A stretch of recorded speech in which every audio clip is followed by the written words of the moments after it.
அது ஒரு மாளிகை அல்ல, ஒரு வீடோ குடிசை கூட அல்ல, பெத்லஹேமுக்கு வெளியே உள்ள ஒரு மாட்டுக்கொட்டாய்.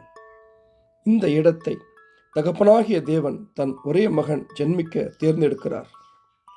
யோசேப்பு கர்ப்பிணியான தன் மனைவி மரியாளோடு ஒவ்வொரு வீட்டின் கதவை தட்டுகிறார். ஒருவருக்கு கூட அனுமதிக்க மனமில்லை. எவராகிலும் ஒரு குடும்பத்திற்கு அந்த மனம் இருந்திருந்தால் எவ்வளவு ஆசீர்வாதம்!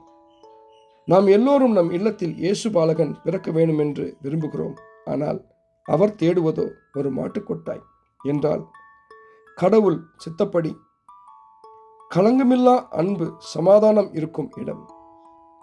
ஏழைகளுக்கும் அனாதைகளுக்கும் விதவைகளுக்கும் சமுதாயத்தில் அவல நிலையில் இருப்பவர்களை குறித்து நினைவு கூறுகிற குடும்பம்.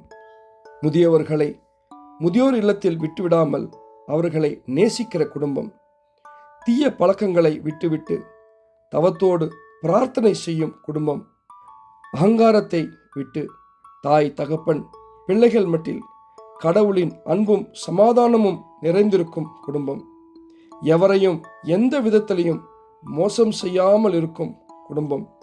மொத்தத்தில் ஒரு நல்ல கிறிஸ்தவ குடும்பம். அவர் தேடி வரும்போது நம் வீடு அவர் பிறப்புக்கு ஏதுவாக இருக்கும்படி தயாராவோம். ஆமேன்.